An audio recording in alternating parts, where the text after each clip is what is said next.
Hello, good people. How are you? I hope you are fine wherever you are tuning in from. Okay, my name is Jerry Mtumkulu, the lead ACCA tutor at Transcal Business School. Transcal Business School is an online school that offers ACCA tuition among other courses. Okay, so in this video, we are going to discuss about the ACCA financial reporting exam. I mean, how it looks like, how it is structured, and so forth. And then we're going to look at the two prominent and most frequently tested accounting standards. That is IFRS 3, business combinations, and IFRS 10, consolidated financial statements. So, in this video, let me just say video series because of the content that is involved, it is highly likely to be a very long session. So we are going to just have a series of videos linked to the same subject area. Okay, and we are going to look at simple exam questions from the BPP, ACCA financial reporting, revision text, as well as the ACCA website. So we are going to use those sources as they are more reliable for your preparation towards the upcoming ACCA financial reporting examination. So without much ado, let me just take you straight to the business of the day. Now, the ACCA financial reporting exam, the syllabus is assessed by a 3-hour computer-based examination. So, ladies and gentlemen, be prepared to face computers as you are trading towards this examination. Okay, the ACCA is just fast-paced professional accountants body, so they want to ensure that their students have got both technical accounting skills as well as industrial employability skills. So you need to be acquainted with the use of computers in your day-to-day duties as an accountant. All questions are compulsory. So in this paper, expect to see all questions being required to be tested upon. So there is no way you can say, I just want to spot this type of, or this area is, or maybe I would have to devote much of my strength on section C, not on section A, this and that. Every section is going to be compulsory. Every question is going to be compulsory, which means you need to put extra effort on each and every question. The exam will contain both computational and discursive elements. There will be some figures to be crunched, as well as some theoretical aspects which you need to discuss upon. Some questions will adopt a scenario or case study approach. So expect to read as much as possible. I mean to face a lot of long paragraphs in this particular examination. Some questions, section A of the computer-based exam comprises 15 objective test questions of 2 marks each. Objective test questions are those questions where you'll be given some choices and you need to pick the correct choices. Sometimes the examiner would say pick 2 from the following, or sometimes he says pick only 1. So if he says pick only 1 and you pick 2, you're going to fail. If he says pick 2 and you only pick 1, you're also going to fail. So it is an issue of following instructions as well as being able to attend to the question as it is being tested. Section B of the computer-based exam comprises 3 questions, each containing 5 objective test questions of 2 marks each. So in section B, unlike in section A you'll be given a general question per each question number. All right, but in section A, you're going to be given a scenario that will be having 5 questions. So there are 3 scenarios in section B.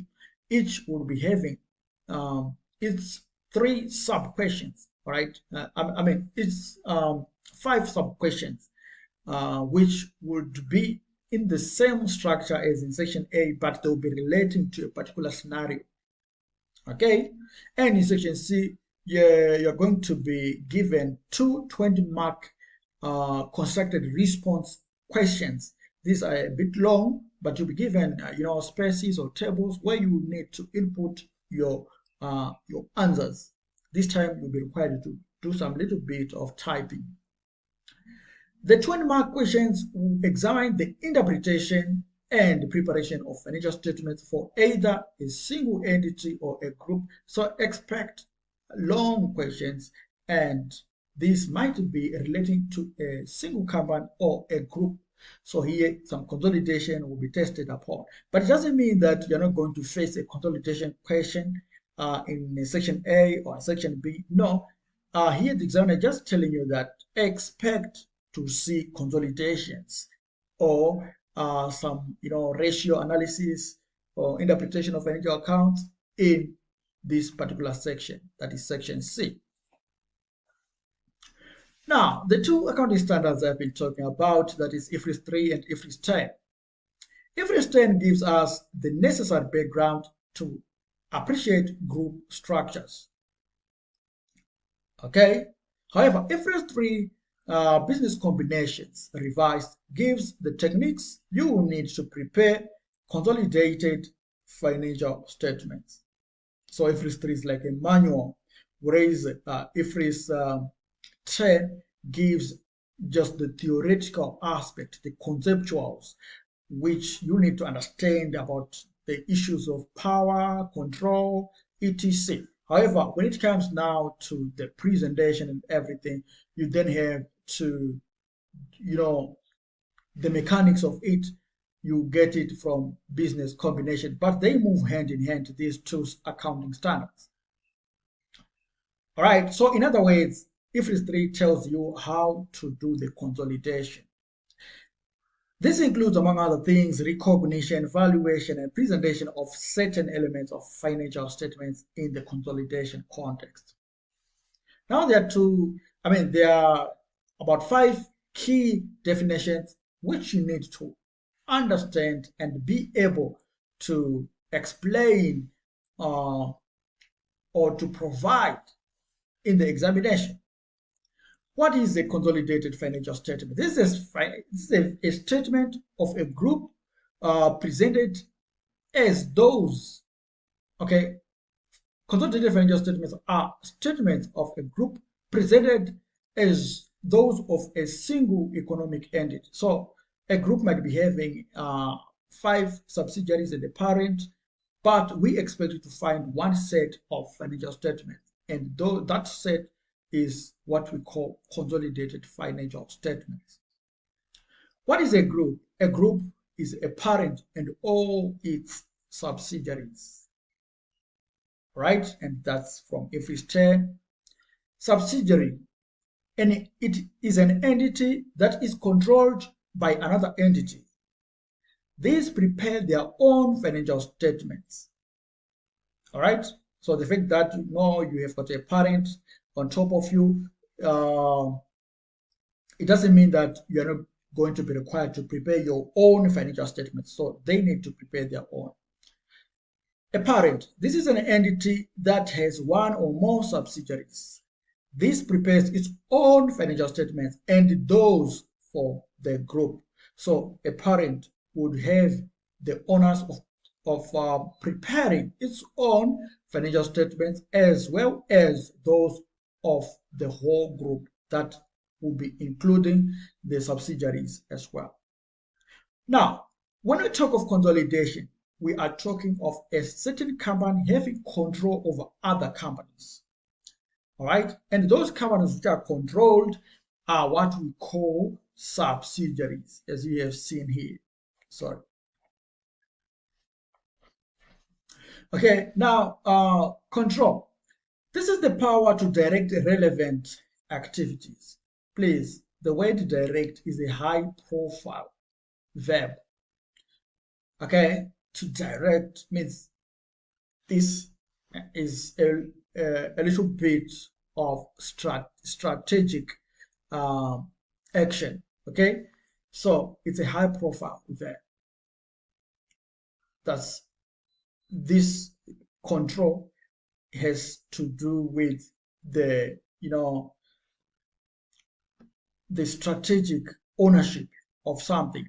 All right. So control exists when there is power to direct relevant activities. The parent-subsidiary relationship exists only because of control. If there is no control, then we are not going to talk of any consolidation. Please note, control is not always achieved by owning a majority of ordinary shares in the subsidiary. So this is actually a tip. Sometimes when you are given some options where you are required to choose whether this company is a subsidiary or not, don't be enticed or trapped by the existence of more than 50% shareholding. That automatically doesn't mean that a company is a subsidiary if it is being if its equity more than 50% of its equity are owned by another company. No, it doesn't work like that. Right? Some companies might be having less shareholding, less than 50, but they would be parents. Okay. So sometimes only less than 50% may make you a parent if you have control over the subsidiary. And also, only more than 50% without control will not make you a parent. So control matters. This is why these accounting standards are very, very essential. They are very important. Now, so how do we know that control exists? How do we know that in a certain setup, control exists? So let's read here. An investor controls an investee if and only if the investor has all the following elements. The investor should have power over the investee. That is, the investor has existing rights that give it the ability to direct the relevant activities, the activities that significantly affect the investee's return. Are we together, ladies and gentlemen? So this simply means that this particular investor should have power at least to appoint the majority of the directors on the board of directors, okay, of the subsidiary. So those are the power to direct. Because if you do not have power to appoint directors, then you don't have the power to direct. Okay, but the appointment, this power should be to appoint the majority of those directors. Don't just, not just to appoint any director. You might be having the power to appoint directors, but if they are not majority directors on the board, then you might be having significant influence, not the power. Not control. Okay. Moving on. There should be exposure or rights to variable returns from its involvement with the investee. So when we talk of variable returns, not fixed returns, we are simply saying that this guy or this parent has got the power to earn more if the subsidiary earns more in its profits, or they have got the risk of suffering more if the subsidiary suffers more. So those are the people we call the controllers or the parents of the company. They suffer more when things are hard, or they earn more when things are good. Those are variable returns. The returns are not fixed. Then lastly, the ability to use its power over the investee to affect the amount of the investor's returns. So in this case, they might actually have the power to say we want a return of 20% on our investment, or we want 30% or 40%. These are the people we have got that power. So if you do not have the power to sanction the returns, then of course we can't say you have got power. Now, we also meet oftenly Sorry, there's been some, disturbance in the recording. Okay, we often come across the term associate. An associate is an entity in which an investor has significant influence and which is neither a subsidiary nor an interest in a joint venture. So this is in terms of International Accounting Standard number 28. That is investments in associates. Investment in associates. Um, so what is significant influence? This is power to participate in the financial and operating policy decisions, but not control or joint control over those policies. So you can see that when we talk of significant influence, this is a level of power that is below control. Okay, so I've already hinted that you need then to assess the type of power a particular company has over the investee for you to establish whether the investee is a subsidiary or it is an associate. There is also a term called non-controlling interest. This is the equity in a subsidiary which is not attributable to a parent. So you need to refer further to IFRS 3. Let's go ahead. Now, I've prepared this table for you guys so that you will remember on exam day of how to do this or how to treat each particular investment. Okay, so we have the situation, because if we do not appreciate the situation, then we are highly likely not to be able to understand what will be going on. So the situation here, we've got three situations where we have got control, significant influence, or nothing, right? Then the investment. So if there is control, obviously the type of investment you are likely, you'll be dealing with would be a subsidiary if there is control, and the applicable accounting standard would be IFRS 3 and 10, and the general percentage of voting shares acquired normally is 50+%. And the accounting treatment in that situation would be consolidation. Then, if there is significant influence, obviously we are looking at an associate, and this is under the International Accounting Standard number 28. And when we talk of the associate, we are looking at shareholding, which is 20% or more. And the applicable accounting treatment is the equity method or equity accounting.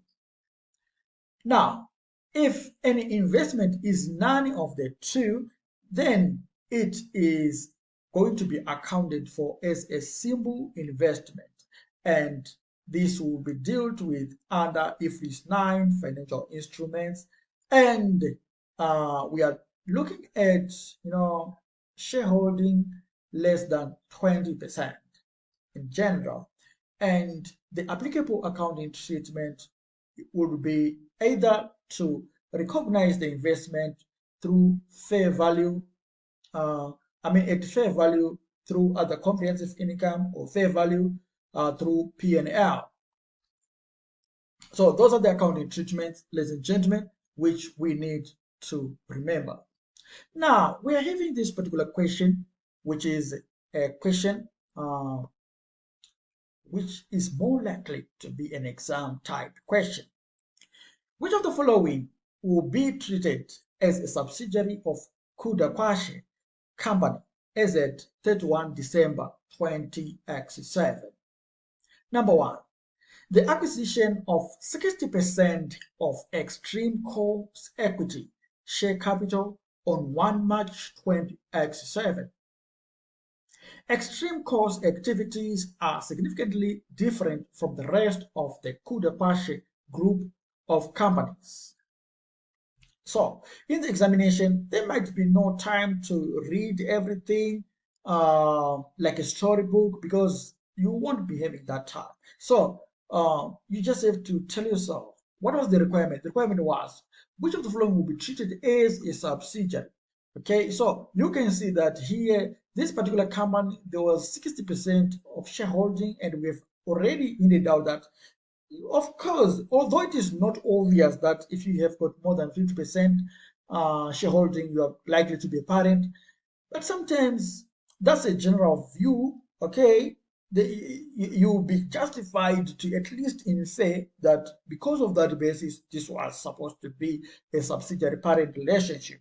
So in this case, we are having an acquisition of 60% of an extreme common, which of course is operating in a significantly different company from Kuda Pasha, the parent. However, the issue that um, these companies are operating in a different industry doesn't mean that the subsidiary parent relationship does not exist. In this case, it is existing. So you tick your one. This one is showing that this Kudapashi, I mean, this extreme company should be treated as a subsidiary. So if one is correct, therefore our answers should be found between A and D. So those are the two options. But then you now, if D has got 1 and 2, then you now then have got to read through so that you come up with the final solution. All right. In the exam, I'm just telling you that there won't be more time to read everything. So you just use your, your elimination method, elimination principle. Remember that. So, let us read through. The offer to acquire 70% of Renault's equity share capital on 1st November 2007. The negotiations were finally signed off during 2008. So during 2007, this was just an offer, all right? There was an offer to acquire a company called Renault Co. However, at the conclusion of the year, remember the question is saying as at 31st December 2007. So as at 31st December, Renault's purchase was not concluded. So therefore, this one can't be considered a subsidiary. So therefore, D is wrong. So we are left with 1. However, let us read point number 3 for us to be convinced that my method works. The acquisition of 45% of Duolingo Co's equity share capital on 31st December 2007. Kuda Co is able to appoint 3 out of 10 members of Duolingo's Commerce Board. So 3 out of 10. This is 30%, appointing power. So 30% appointing power is more of significant influence rather than control. So in this case, you can see that 3 is actually an associate and not a subsidiary. So Duolingo there is an associate and not a subsidiary. So obviously, our answer remains A. Are we together, ladies and gentlemen? Let's move on to the next issue.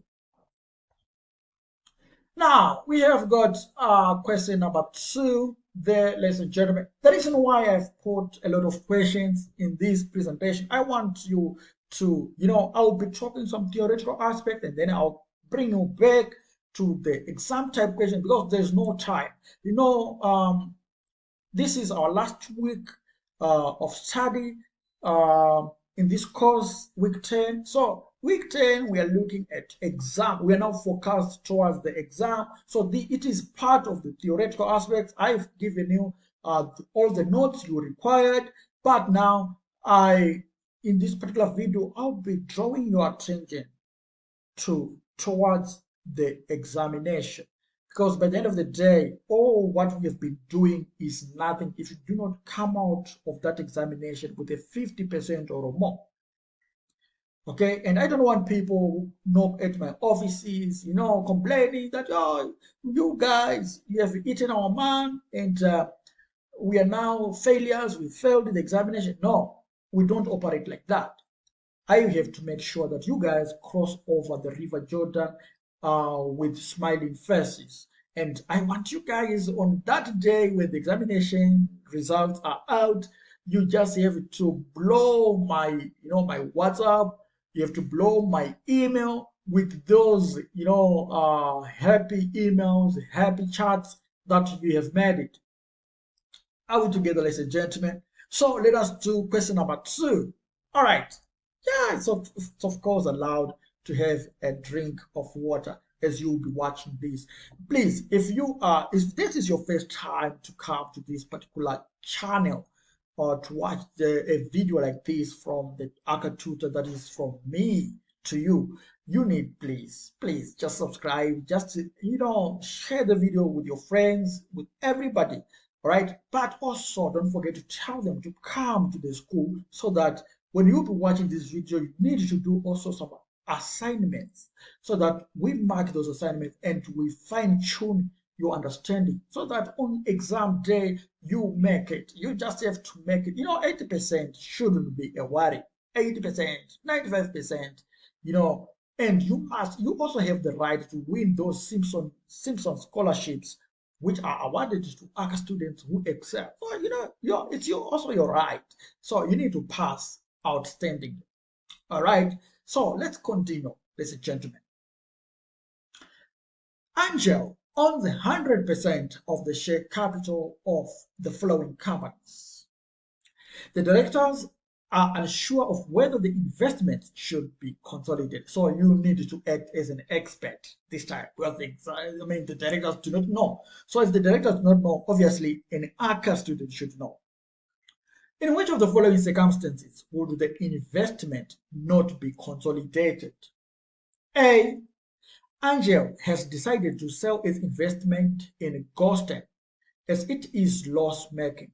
The directors believe its exclusion from consolidation would assist users in predicting the group's future profit. Remember the issue of stewardship, the issue of the urgency problem we talked about when we started this course, that there is a conflicting objective or agenda between the objectives of the directors and objectives of the owners of the company. Directors, because they are paid large paychecks which depend on their operational performance and results, they want to have the company's results look like they are nice.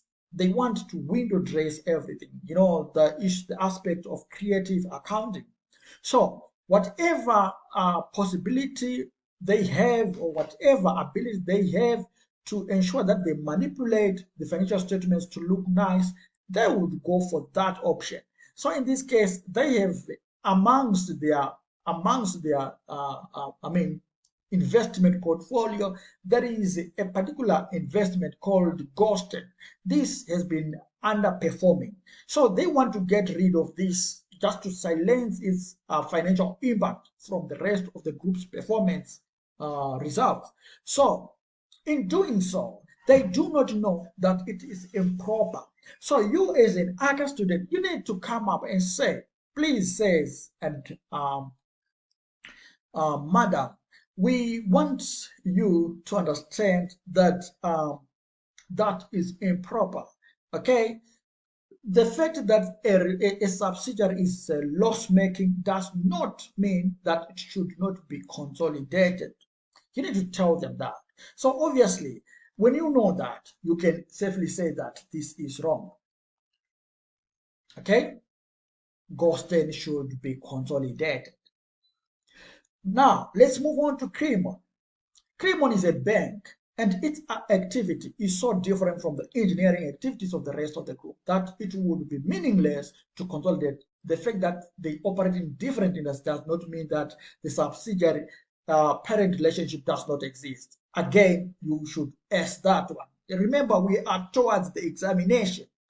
Then there is folklore, which is located in a country where local accounting standards are compulsory and these are not compatible with IFRS used by the rest of the group. Again, this is not. So our answer should be D. Okay.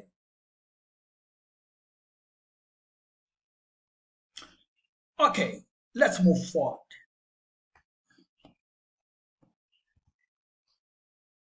Now let's talk of some other interesting issues we are likely to face in these consolidation questions.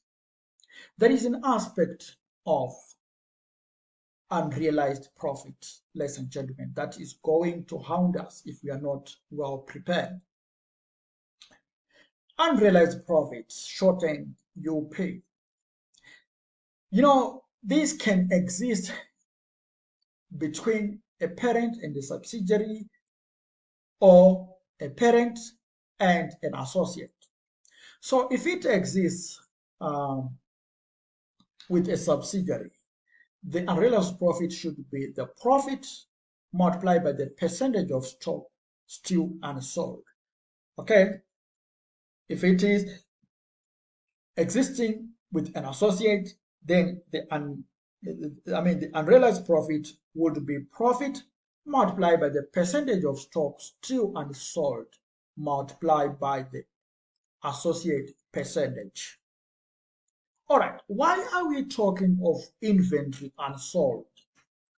This is because we do not have to worry about the stock which was then sold to third parties external to the group.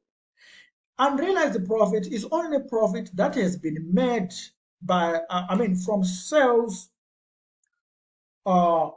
within a group, but those sales or those items which were sold, let's say by the parent to the subsidiary, were not sold. Those items were not sold by the year end, but the parent would be claiming that they've made some profit. Yet it was just a right hand that sold to the left hand, but they belong to the same body. So no profit was actually made. So we do not worry about the entire inventory that was sold to one of the companies, but we are worried about the inventory that was not sold by the time we reached the year end. Okay, so if the parent sold items to the subsidiary, let's say 2 tons of maize to the subsidiary, but by the year end only 1 ton had been sold. Therefore, the profit this parent is claiming over the 1 ton that is yet to be sold is what we call unrealized profit. It is unrealized in the sense that it has not been made from from trade with external parties. It has been made from trade with internal parties. So internal parties, you can't make profit from selling an item from your right hand to your left hand or vice versa. Why? Because they are just the same person. Are we together? That's the principle of unrealized profit. So it is the profit on unsold items. Unsold in the sense that they were not sold to external parties, although they were sold to internal parties, but because an internal party is just yourself to yourself, so you can make profit out of selling an item from your one body part to another.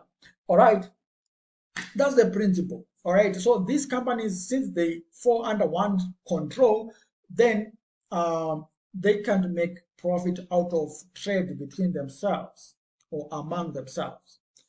All right, so now there are some double entry or journals you need to be well versed with.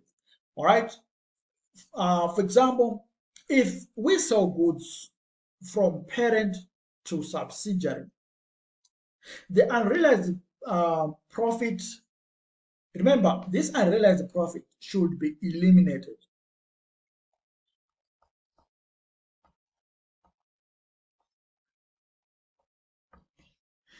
That's the bottom line, because it is not wanted.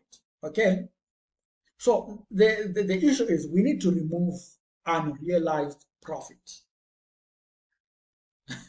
Okay, these guys might be claiming that we made so much, but in the eyes of a consolidator, you need to remove that because it wasn't profit at all. So if we sell goods from the parent to the subsidiary, How do we eliminate this? You need to debit retained earnings. Okay, remember, retained earnings are increased by crediting. They are a credit balance by default. So when you debit them, you are reducing them. And by reducing the retained earnings, you are eliminating that profit. So you eliminate the profit by debiting retained earnings and crediting the inventory. You need to reduce the inventory balance, okay, because it is containing that unrealized profit. So it has to be reduced from the stock itself. Remember, stocks are assets. Assets are increased by debiting. So when we crediting, we are reducing the asset. Okay, we are reducing the asset. So this is why this entry is very important. Now, what about a situation when a subsidiary sells goods to the parent? How are you going to eliminate the retained, the unrealized profit? Remember, in all the situations, unrealized profit should be eliminated. I have pointed that out. However, you then have to know the flow of things. Sometimes it is the parent that is selling the goods to the subsidiary. In that case, our first entry applies. But now, if the subsidiary sells goods to the parent, then the second entry should apply, where you debit the retained earnings as well as the non-controlling interest. Because sometimes the subsidiary could be a partly owned subsidiary, not a wholly owned subsidiary. So in that case, obviously there would be some non-controlling interest, which should also be considered. So the balance of the non-controlling interest will be reduced by the elimination of the unrealized profit. Of course, the credit side would be the same. What about when we sell goods from the parent to the associate? In that case, we need to debit retained earnings and credit the investment in associate. When a subsidiary sells goods to the associate, we debit the retained earnings, debit NCI, and credit the investment in associate. Then, when the associate sells goods to the parent, we debit retained earnings and credit stock. Okay? Lastly, when the associate sells goods to the subsidiary, we debit retained earnings and credit stock. I want you to appreciate one thing. These entries are almost the same. You know, transactions between associates with the parent and the subsidiary, they seem to have some similar impact. Okay, so this is why their double entry here is almost like they're just the same. Okay, because you know the subsidiary is the company that is under the same control with the parent, but the associate is not part of the group. You need to remember that, because we said a group is the parent and all its subsidiaries, not associates. All right, why? Because in the associate, the parent only has got some significant influence. So if the associate and subsidiary are in trade, it is assumed that the subsidiary is actually having the same powers as the parent. All right, so this is why the impact of their transactions are almost the same. Okay, but replay, just jot down these journals. They're going to assist you as you move towards your examination. Now let us move a bit and let's see if we can have an example to illustrate our point. Now before we reach them, there is also this part we need to talk about: consolidated inventory and property, plant and equipment. So when you will be consolidating, you might be given the statement of financial position for the parent and for the subsidiary that has been acquired. So when you try to consolidate stock, you just have to follow this same principle. You need to add, remember, consolidation is about adding the line items. So that's, you need to include the parent stock, that of the subsidiary, and add any fair value adjustment, less any unrealized profit, plus any goods in transit. Okay, so if you get into that exam hall with this formula at the back of your head, then you are likely to pass this examination with flying colors. Consolidated property, plant, and equipment or intangible assets, just do the same thing. The parent's own property, plant, and equipment, add the subsidiary's own property, plant, and equipment, plus or minus fair value adjustments, plus or minus depreciation. Why are we saying plus or minus fair value adjustments? Please note, if there is a fair value uplift as in revaluation, then you will deduct depreciation. But if there is a fair value downfall, you need to impair the assets.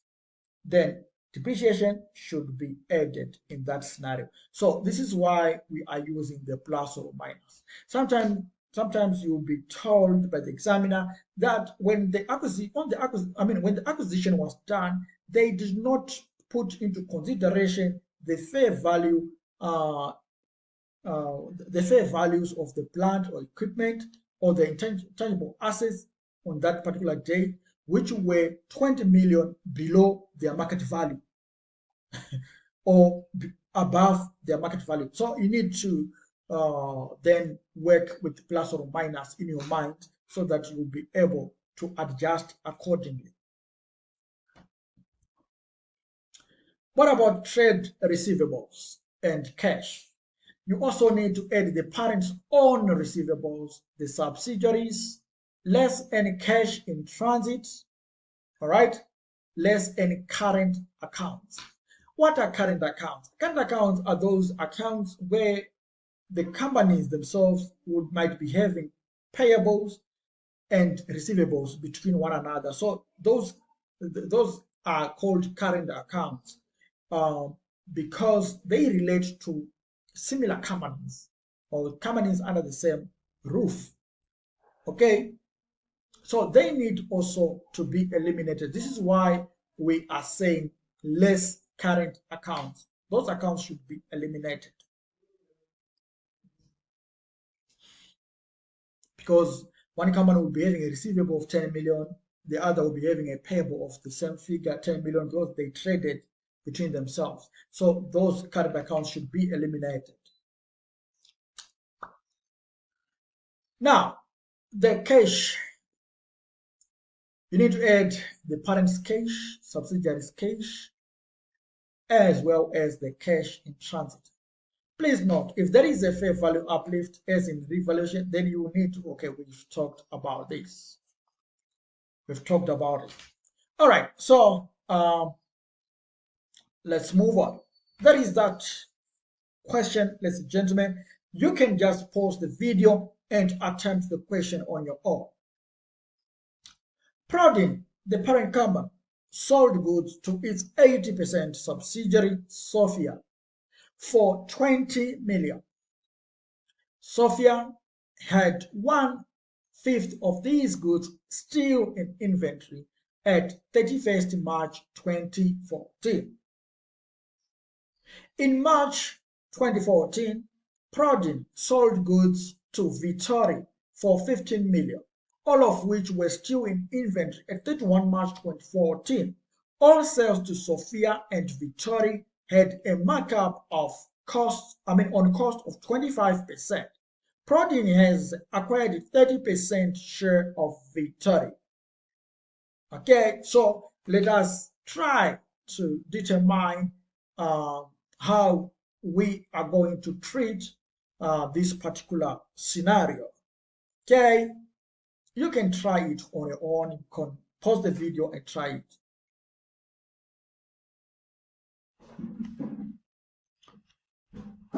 Okay, ladies and gentlemen, I hope you guys have already calculated something on your answer sheets there.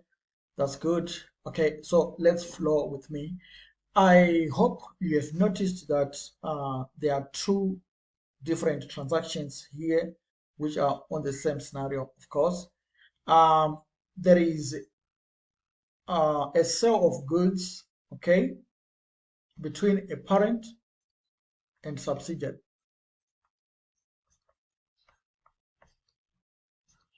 Parent to subsidiary, and then between a parent and associate.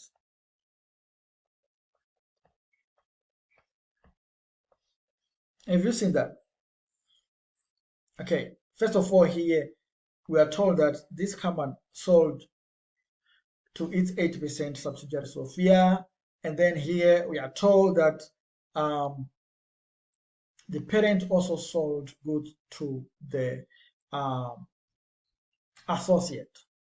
All right, so we then have to be informed on the treatment by this table, okay, where we said if it is a sale from parent to subsidiary, you need to debit retained earnings and credit stock with the unrealized profit, okay? You need to debit with the unrealized profit profit figure. Similarly here, you also need to adopt this treatment because it is the parent that has sold goods to the associate.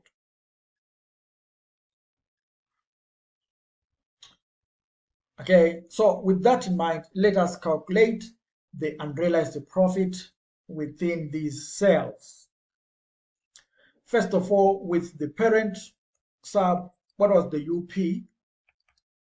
The unrealized profit there.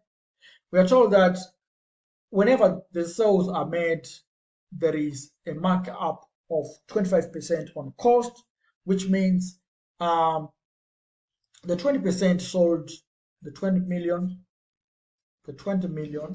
this 20 million had that markup included, and the percentage markup was 25. So we then have to divide by 125, okay, and we should get that amount we are looking for. So DA.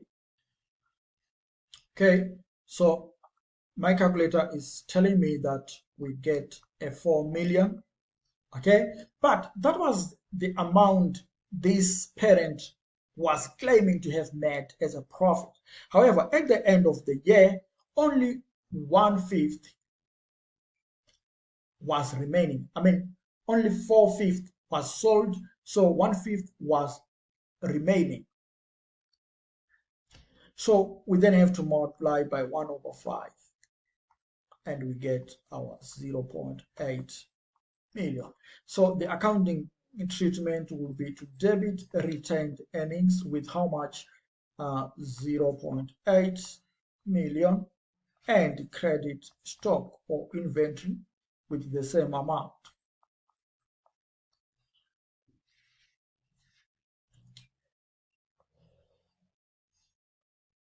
Are we getting it, ladies and gentlemen?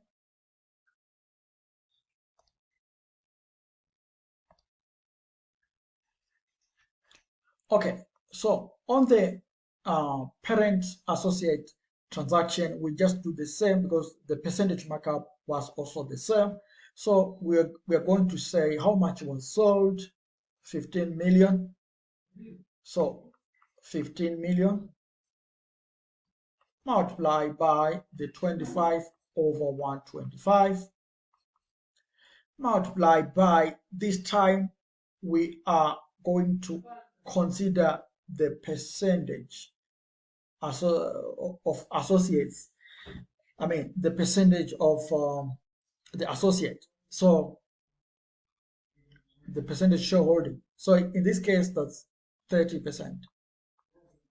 So let us use our calculators. Okay, so I'm getting 0.9 million. And the accounting entries are going to be debit retained earnings 0.9 and credit investment in associate. with the same amount. Okay, no need to put those equal signs here. Okay, let's move on. I'm sure we are together, ladies and gentlemen, and nobody is lost along this formidable journey. Okay. Now we've got this interesting question to test our understanding. Zambico acquired 80% of Dataco on 1 October 2025. At this date, some of Dataco's inventory had a carrying amount of $600,000, but a fair value of $800,000. So we are being drawn to the fair value issues. By 31 December 2025, 70% of this inventory had been sold by Dataco. The usual statement of financial position at 31 December, the individual statement of financial position at 31 December 2025 for both companies show the following. So these were the inventory values in the extract of financial statements. Statements of financial position for both these companies as at 31st December 2025. All right, and we have already learned on how to consolidate a subsidiary stock here. I'm sure if you still remember, we talked about this item.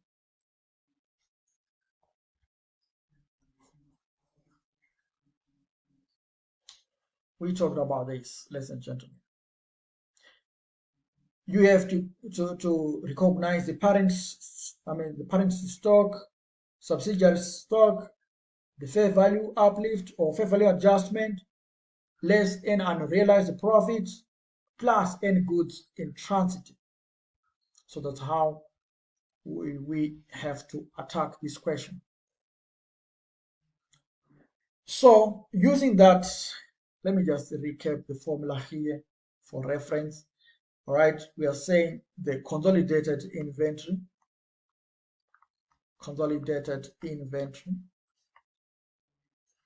should be the parents plus subs plus any fair value adjustment plus goods in transit. Okay, so in this case, what was the parents on? It was 3250 plus the subs on 1940 plus the fair value. Now the fair value, we are told here that the carrying amount was 600, but the fair value was 800. So the fair value gain in this was how much? The fair value gain was 800 minus 600, which was 200. However, by year end, this was at the start of the year on acquisition, actually. It was at the date of acquisition, that is on 1 October 2005. All right. So on acquisition date, it was 200. However, we are told that 70% of this was sold. So how much was unsold? The unsold was 30%.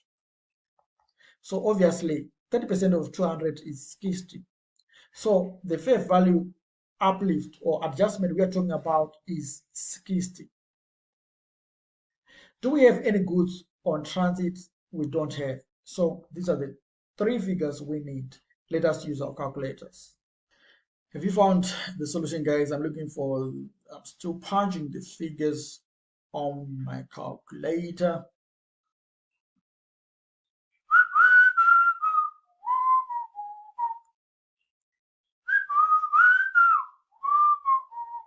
All right, I found 5250. Okay, so our answer there is A.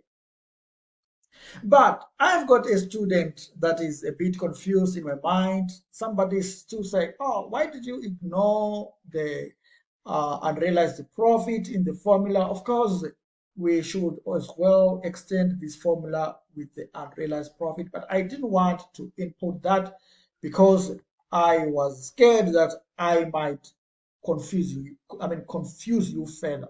Why? Because if you read the scenario, there is nothing that speaks about a parent or subsidiary selling goods to one another, although the word sales was there. Okay, inventory being sold, but this was just inventory which was acquired as part of the acquisition of the subsidiary, and it has got nothing to do with the intra-group sales. So I thought I would actually end up, confusing you the more, since I also included the goods in transit, which were also not there. All right. So, but that's the full formula. You need to be able to identify the variables which are there in the scenario and which are not there, so that you'll be able to eliminate those variables which are not there. For example, the unrealized profit was not there, the goods in transit was also not there, so there was no point in actually inputting them into the formula because they were not there. However, if you know that you can easily remember by having all the variables in your formula, that's fine with you. Just do it so that you won't miss a mark because of that simple mistake or error. Okay, now let's move on. Standard consolidation workings. Okay, standard consolidation workings. An ACCA student needs to know. These are the mechanics of consolidation, especially for the statement of financial position figures. You need to know the 5 workings by head. And by now, I hope, and I know, and I'm very confident you guys know this. So I just have to browse through. I'll show you on the screen, but no point to waste as much. The first working is to establish the group structure. Okay, when you are given facts in the scenario, it's okay, it's good practice to just jot down on the scratch pad the group structure and so forth. All right. Uh, then after that, you need to be able to compute the net assets of the subsidiary that is at the acquisition date as well as at the reporting date. All right. And these are the important elements you will be looking at. We'll be looking at the equity share capital, all right, the subsidiary's equity share capital as well as at acquisition as well as at reporting date. Usually that figure doesn't change much. It doesn't change. The assumption is that it is going to be the same. The share premium as well is likely to be constant. However, these other figures, the revaluation surplus, and it's likely to change. The retained earnings are likely to change. The total of issued share capital and share premium for the subsidiary statement of financial position should be unchanged at both the date of acquisition and the reporting date, as I've already indicated. Now there is working number 3, which is standard working for goodwill. How do you calculate goodwill? Goodwill is given by the fair value of consideration paid or transferred, add the fair value of non-controlling interest at acquisition, less fair value of net assets at acquisition.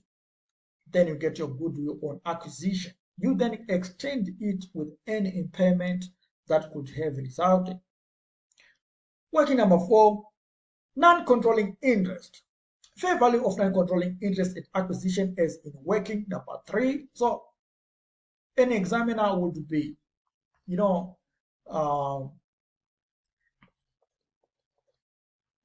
would be disappointed by a student who actually inputs different figures for fair value of non-controlling interest at acquisition. So they should be the same. This figure and this figure should just be the same.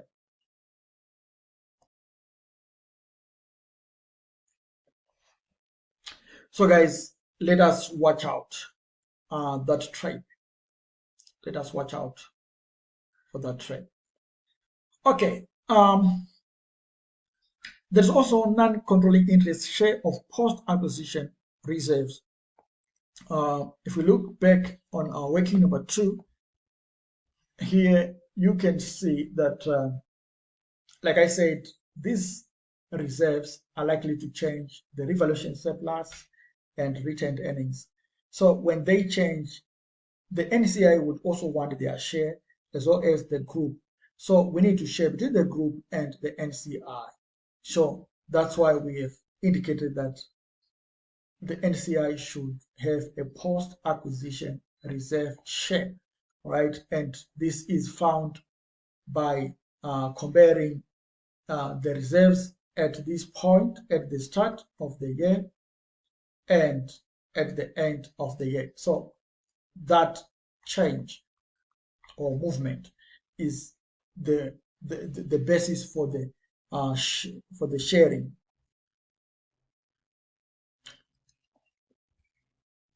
Lastly, you need to do the working for the group retained earnings. So the parent's retained earnings have to be considered.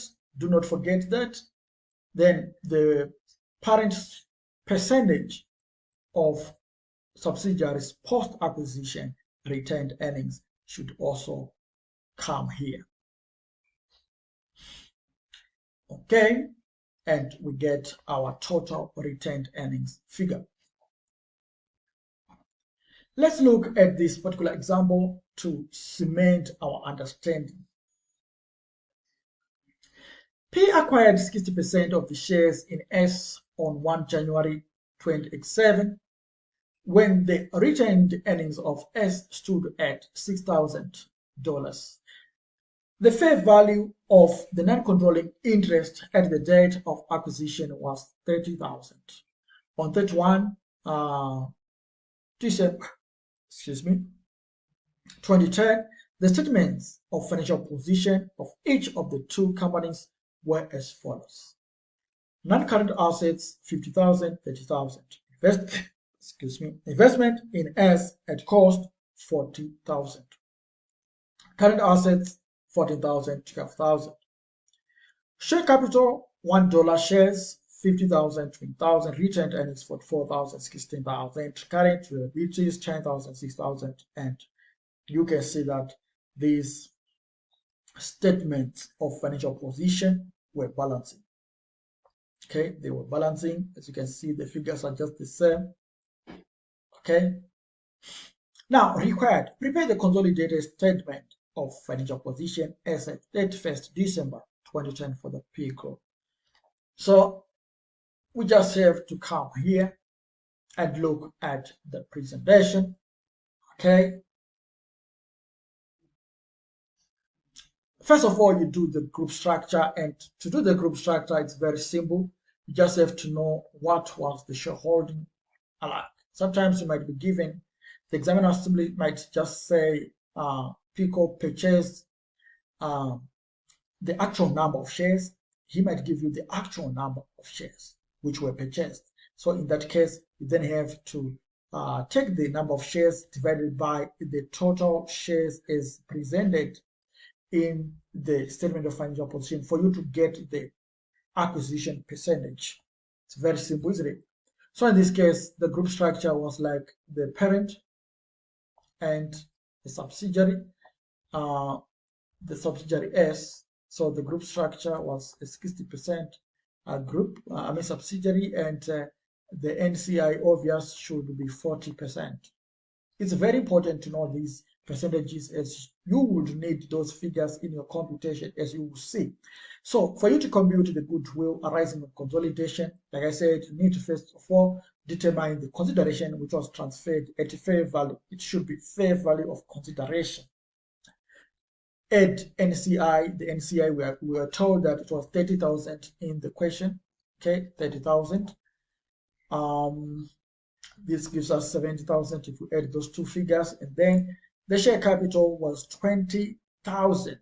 This is the share capital as given in the question, 20,000, and it is expected not to change All right.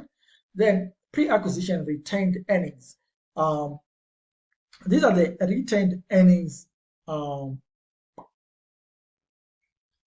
at acquisition, actually. Okay. Because we are told that if you come here, let me put this. We are told in the question that the retained earnings of S stood at 60,000. Sorry, 6,000 actually. When we acquired this company, it had its retained earnings at 6,000. So that figure forms part of the net assets at acquisition.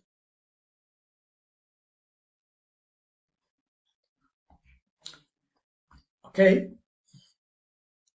so let's move on now.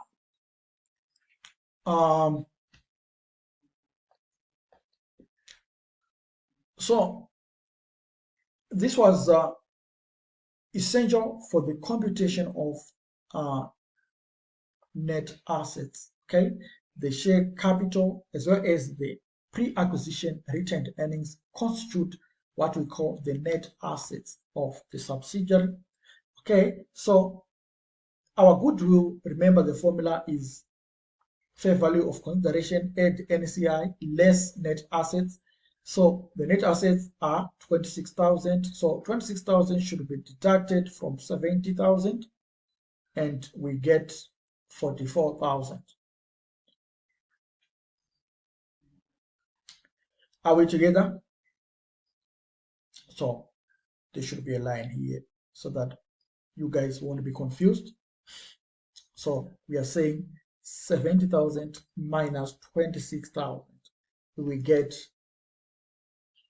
our 44,000 there. Then non-controlling interest. If you still remember in our formula, we start with the fair value of NCI at acquisition. And I said that this figure should be equal. This figure should be equal to the figure of fair value of NCI at acquisition in working 3. Because the examiners would be annoyed. You know, they won't be happy with you if you fail to figure that out. Then, non-current, NCI's share of post-acquisition profits. So, as I also indicated that in the net assets, the NCI would also want the share. Sorry.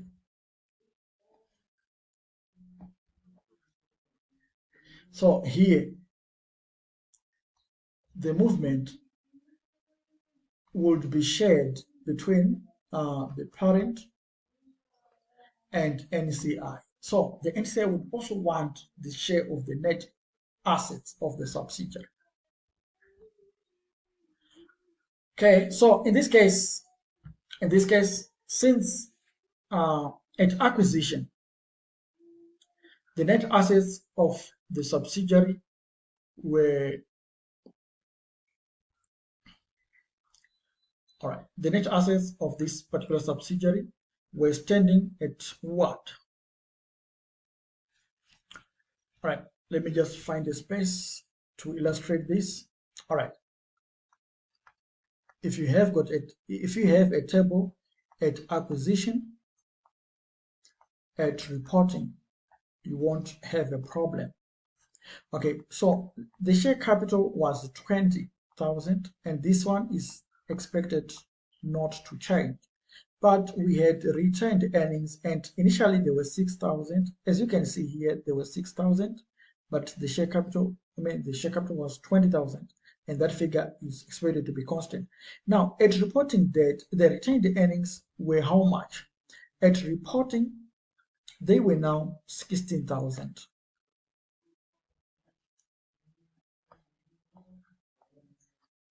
So you can see that in total, they were standing at 26,000, the net assets, but after, at reporting, they were now 36,000. So there has been a movement of 10,000. So in that 10,000, we need for the NCI 40%, and the group would also need 60%. So in this case, this is why you are seeing the 16 minus 6,000 is just this information. The movement from 6,000 to 16,000. So this is why we are having this particular working. And we get 4,000.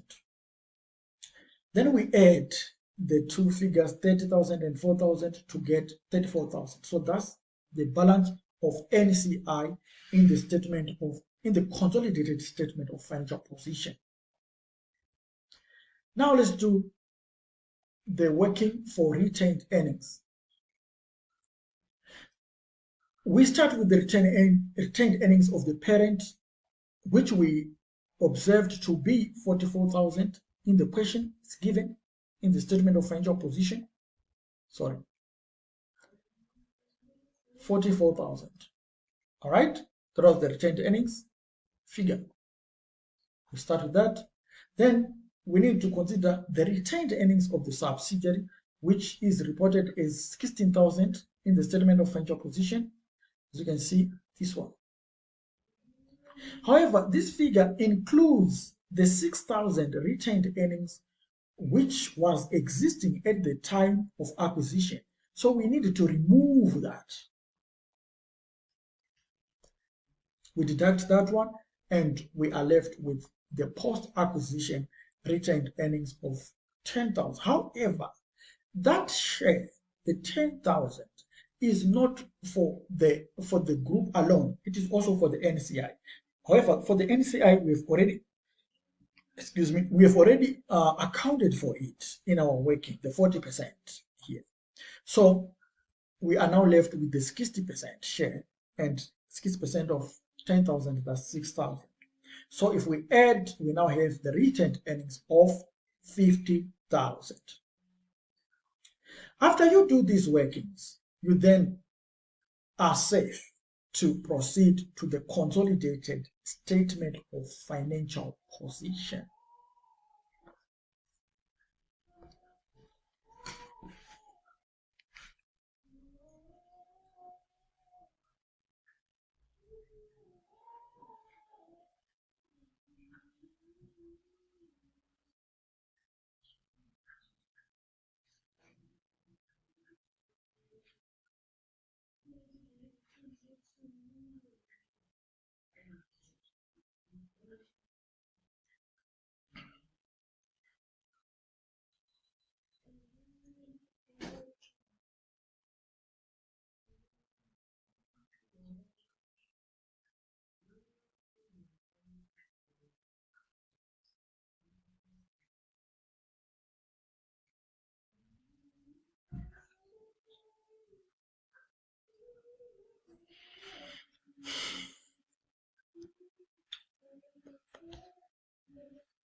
Excuse me, I'm answering a call. Okay, excuse me. All right. Okay, guys, I'm sorry I've been distracted with my other work responsibilities. All right. Now, so this is our model consolidated statement of financial position. We have got the non-current assets, 80,000. This has been found or has been given in the question. That is, it is found from adding 50,000 and 30,000. Right? So we get our 80,000 there, because remember, consolidation is about adding line items. Then goodwill arising from consolidation. I mean, on consolidation, remember we got this figure from our working number 3. If you still remember our working number 3, this is the 44,000 we are talking about. All right, and current assets is also a product of adding our current assets. 14 plus 12, we get 26. All right. Then if you add them up, you get your 150,000. You come over to the share capital, and this one is a figure from the parent only. It is from the parent. That's the figure of share capital from the parent is 50,000. You're not going to add the equity figure with that of the subsidiary. No, it doesn't work like that. Please, you are heading toward the examination, and I don't want you to make those silly mistakes. And if you do, I'll come over there. Even if you're in Ireland, and if you're in Australia, I'll cross over. I'm joking, but don't make that mistake, okay? All right. Now, the retained earnings, this figure is from our working here. Okay, it is from that working. So you can see that the workings are very important, isn't it? Then you then add the two figures, you get your 100,000, and then the non-controlling interest. This is the figure we got from working number 4. Your working number 4, it was showing this figure, sorry, 34,000. So this is the 34,000 we are talking about. And if you add, get your 134 as your total equity. Then the current liabilities is also a product of adding line items. 10,000 plus 6,000, you get your 16,000. And as you can see, the statement of financial position is balancing. Okay, I hope we are happy. Let's proceed. Now let's talk of this animal called goodwill. We have been talking about goodwill. What is goodwill? Goodwill is said to be a premium arising on acquisition. Put simply, it is the portion of the purchase price that is higher than the sum of the net fair value of all the assets purchased in the acquisition and the net liabilities assumed in the process.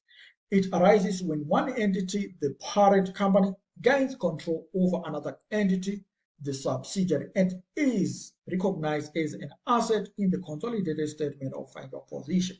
Under IFRS 3 business combinations, goodwill is an asset representing the future economic benefits arising from other assets acquired in the business combination that are not individually identified and separately recognized.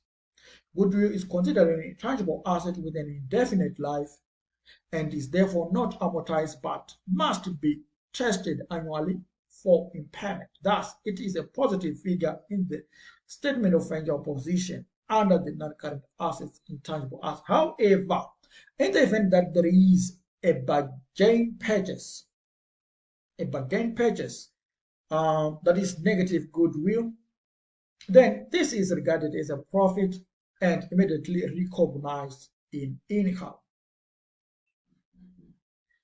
Okay, so here's the formula for goodwill. So we have got two methods. We have got the fair value method and the proportionate share method. Now, if we are using the fair value or full goodwill method,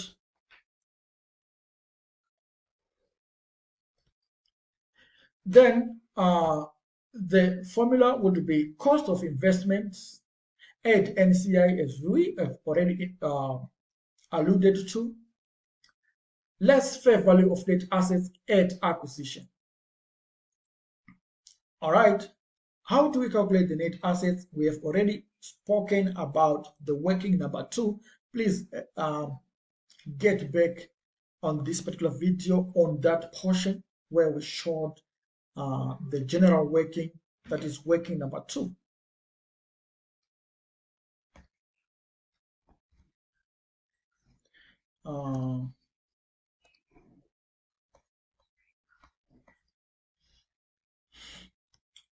Then goodwill at acquisition, impairment loss, then goodwill at reporting. Okay. Now, use fair value of NCI in the case of full goodwill approach. Remember, we only use that when we are using the full goodwill approach. Okay, you can read the extra material there. Now, there is this particular example which we can use to compute goodwill. All right, this is just for the purpose of recapping, but already I know you guys are now ready to just cross over. This has been simplified already. Now we have got information on the cost of the investment, which was 1 million. The NCI at acquisition was 200,000. Fair value of net assets are as given at acquisition and at reporting. Now, with all this information, you are required to calculate the goodwill, and you just have to, take it easy as you proceed with your computations. So, cost of investment or fair value of consideration transferred was 1 million. So you can put your 3 zeros on top and say, Mr. Examiner, I've put my 1,000. Then let's add NCI at acquisition, which is this figure, 200. Okay, less net assets at acquisition, which is this figure. I mean, less net assets at acquisition rather. So that's 900.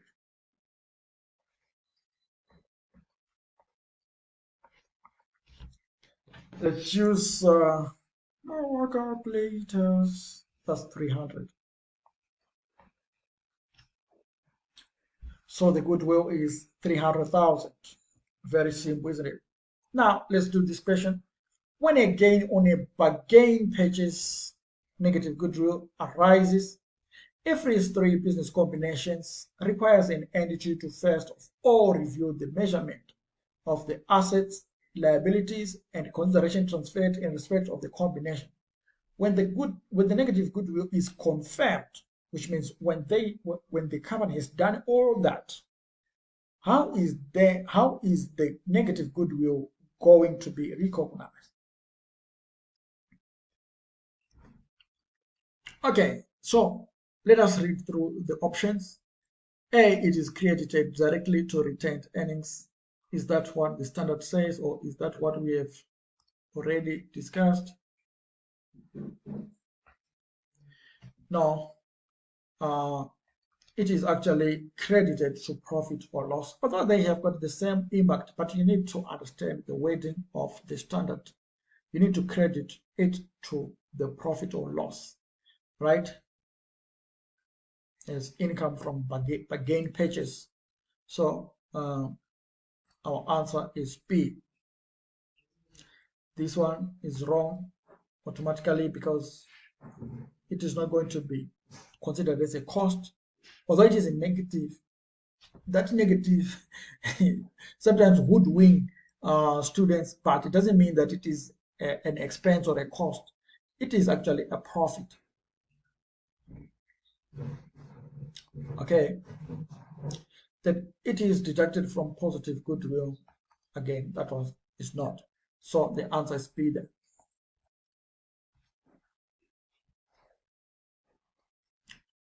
Now let's talk of the proportionate share of net assets method. The proportionate share of net assets method calculates the goodwill attributable to the group only. So if the examiner has hinted or has told you that it is the group's policy to use the or to value NCI at its proportionate share of net assets, then you are not going to attribute any impairment of the goodwill to the NCI, but only to the group. So in other words, the goodwill is only going to apply to the to the group and not to the non-controlling interest. Right?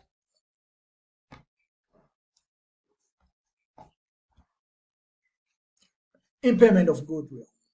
If goodwill is considered to have been impaired during the post-acquisition period, This must be reflected within the group financial statements. Accounting for the impairment differs according to the policy followed to value non-controlling interest, reflecting the ownership of the goodwill. Proportion of net assets method. You need to debit the group's reserves and credit goodwill. Remember, goodwill is an asset. When it is being credited, it is being reduced. That's the accounting meaning of it. If you're using the fair value method, then you need to debit the group reserves as well, with the percentage of impairment attributable to the parent, as well as debiting the non-controlling interest with the percentage of impairment attributable to NCI. Then you need to credit the goodwill. So those, the W5, W3, W4, you are seeing on the screen are working, the standard working numbers as we have alluded to previously in this video. Okay, this is an example, ladies and gentlemen, that will help us to cement our understanding of the two methods. Okay, Lighthouse Company acquired 80% of the equity shares of Kendall Co. on 1 January 2024 for $5 million. The fair value of Kendall Co.'s net assets at the date of acquisition was $4 million. At 31 December 2024, Lighthouse Co. has determined that goodwill is impaired by 10% required. For each of the following scenarios, calculate the value of goodwill at 31st December 2024 and explain how the impairment loss would be allocated between the group and non-controlling interest. A. Non-controlling interest is valued at its fair value of $1 million. And B. Non-controlling interest is valued as a proportionate share of net assets. So using the two methods, how are you going to calculate the value of goodwill? And how are you going to treat the impairment loss, which has to be considered using the facts available? So we are going to be informed by the methods themselves. So let's do it.